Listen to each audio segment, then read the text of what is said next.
Terima kasih Anda masih bergabung bersama kami pemirsa dan masih bersama rekan Prisa Sombodato di segmen Kreatif kali ini kita akan membahas mengenai pembahasan yang cukup menarik yaitu adalah tentang perusahaan rintisan yang akan memberikan solusi terkait dengan berbagai macam operasional perusahaan gitu ya. Saat ini sudah tergabung melalui video conference ada Mas Azhar Muhammad Fuad SST MBA, beliau adalah CEO dari Curaweda, betul ya Mas Azhar ya? Iya Mas, betul. Baik, terima kasih sudah bergabung bersama kami di Create Up. Bicara mengenai kebutuhan dari ataupun pentingnya lah ya perusahaan melakukan digitalisasi operasional tuh seperti apa sih Mas? Iya sangat penting ya, karena memang digitalisasi ini menjadi kunci untuk bisa melakukan perbaikan sih, improvement. Dan improvement ini memang butuh data. Memang tantangannya berat sih untuk kalau kita sudah bicara tentang data ya. Karena data ini sporadis, karena bisa jadi banyak banget. Dan ini menjadi kunci gimana perusahaan bisa melakukan improvement Mas.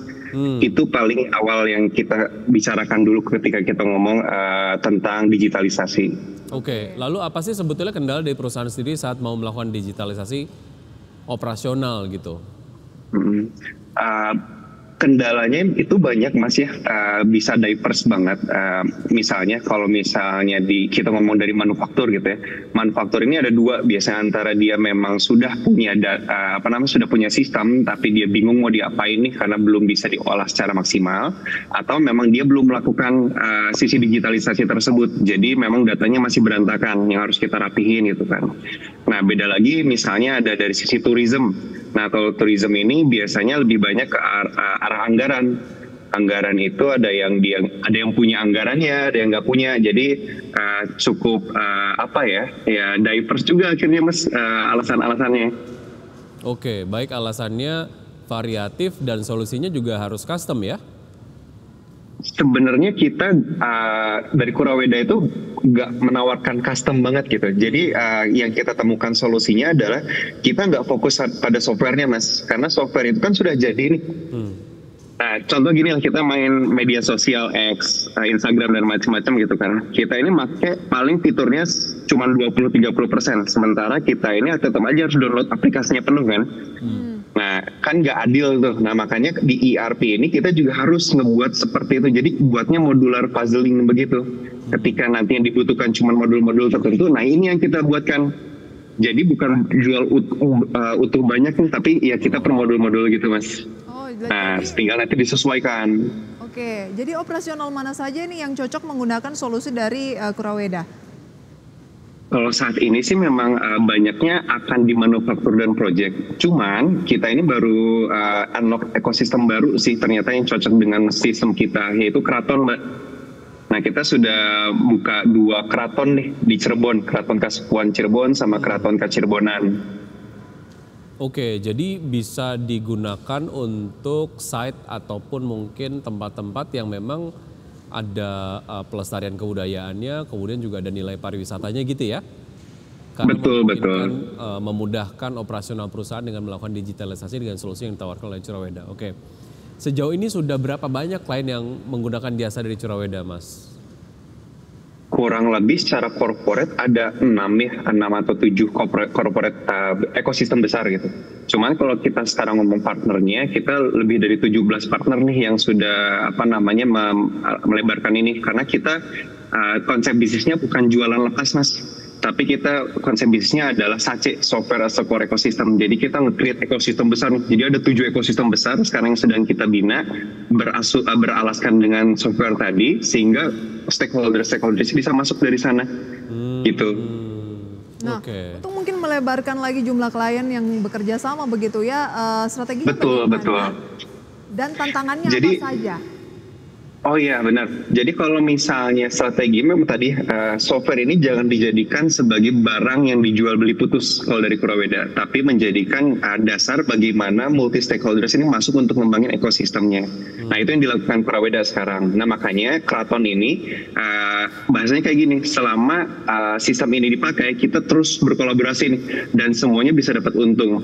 Di situ ada muncul Bank BJB, ada Universitas Telkom dan macam-macam masuk semua dalam ekosistem tersebut. Nah, strategi utama kita itu karena ternyata bisa mengobati semuanya yang tadi saya sebutkan, mulai dari data, mulai dari kebutuhan finansial dan juga butuh kapital gitu. Nah, itu sih yang paling besar kenapa kita bisa penetrasi pasar, bukan pasar ya, lebih ke arah kita penetrasi ekosistem sih Mbak. Strategi utamanya di sana. Karena Kuraweda ini menjadi sebuah ekosistem dari berbagai stakeholders yang menghadirkan berbagai macam solusi ya, yang bisa digunakan oleh banyak perusahaan gitu ya. Oke, baik. Nanti kita akan lanjutkan usai jeda berikut ini dan pemirsa tetap bersama kami akan segera kembali. Terima kasih pemirsa Anda kembali bersama kami dan kita masih akan berbincang bersama dengan Mas Azhar begitu ya. Beliau ini adalah CEO of Kuraweda. Betul. Dari bahasa Sansekerta kayaknya ini ya. Ya betul. Sunda kuno kalau tidak salah tadi sempat berbincang pada saat jeda. Oke. Segala informasi mungkin untuk masyarakat ataupun mungkin perusahaan-perusahaan ini menggunakan berbagai solusi lain ditawarkan oleh Kuraweda. Berapa besar kisaran biayanya Mas Azhar dan seperti apa sih sistem kerjasamanya dengan klien sejauh ini? Kalau kita itu ada 4 jenis kontrak option Mas. Bisa kalau yang udah punya financial kuat bisa beli putus gitu kan, atau subscription dengan kurun waktu tertentu, revenue sharing, atau yang paling terakhir tadi konsep bisnis software as a core ecosystem. Ini bahkan klien bisa jadi tidak mengeluarkan biaya sama sekali.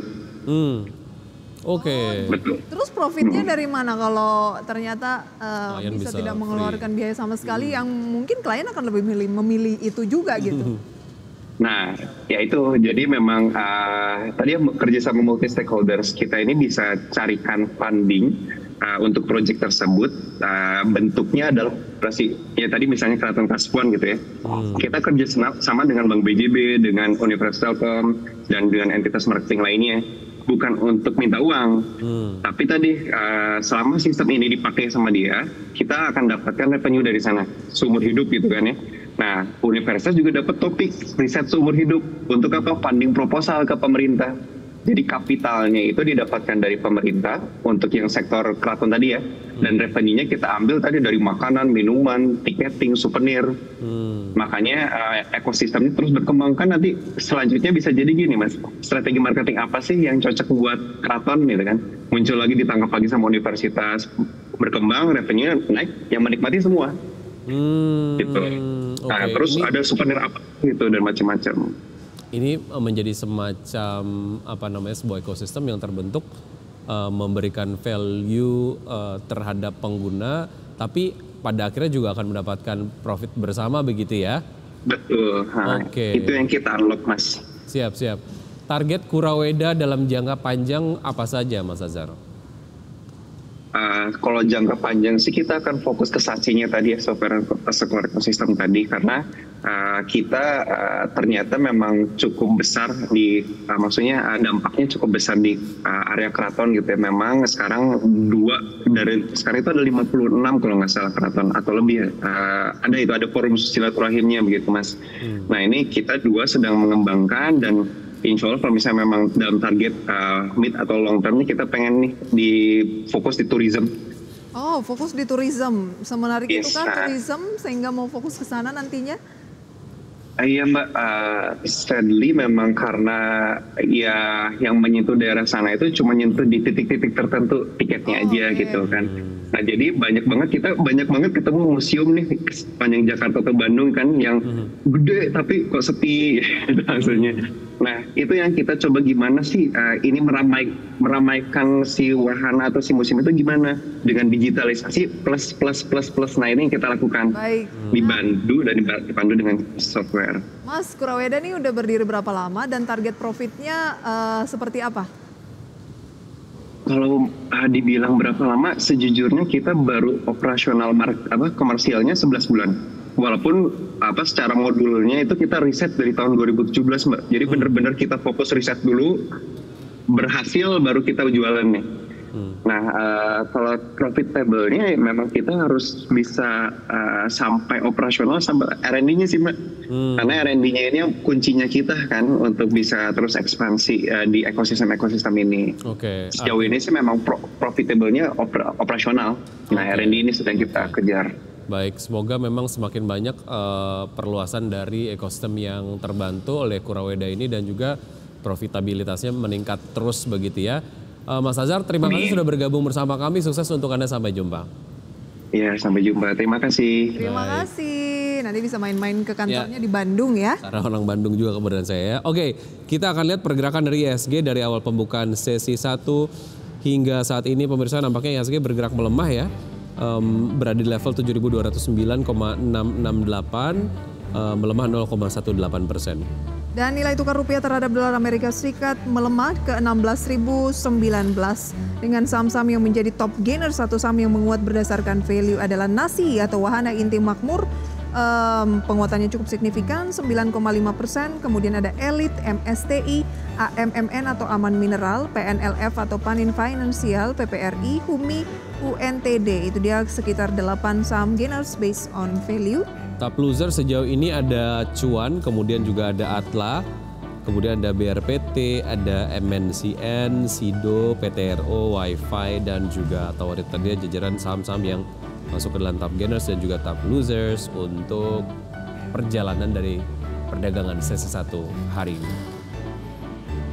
Baik pemirsa, itu dia sudah 90 menit kami menemani Anda dalam Power Breakfast. Ya, semoga pembahasan hari ini dapat menjadi referensi dan sumber informasi untuk Anda. Perbarui terus informasi Anda hanya di IDX Channel, your trustworthy and comprehensive investment reference. Karena urusan masa depan harus terdepan, aku investor saham. Saya Wiki Adrian. Saya Prisa Samodatu, sampai jumpa.